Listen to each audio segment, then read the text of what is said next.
सबसे पहले ये वीडियो देख लें। आप कौमियत की ज़बान बोलेंगे फिर मैं भी वही ज़बान बोलूँगा। अगर आप ज़ोर ज़बरदस्ती करेंगे तो मैं भी किसी कौम से ताल्लुक़ रखता हूँ, मैं भी ज़ोर ज़बरदस्ती करूँगा। हाँ, लेकिन मुझे छोड़िए, आप अपनी सियासत करें, मैं अपनी सियासत करूँ।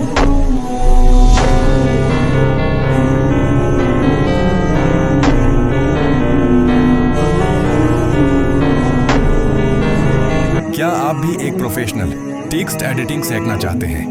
तो चले मैं सिखाता हूँ। बलकुल परी में बस आप मुझे फॉलो, सब्सक्राइब और सपोर्ट करें। सबसे पहले आपके पास CapCut प्रो का होना जरूरी है। जिसके पास नहीं है वो राब्ता करें। चले मोबाइल के स्क्रीन पर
ये हुआ आज का हमारा टेक्स्ट एडिटिंग। जिसको समझ में नहीं आई वीडियो वो कमेंट में जरूर बताइए।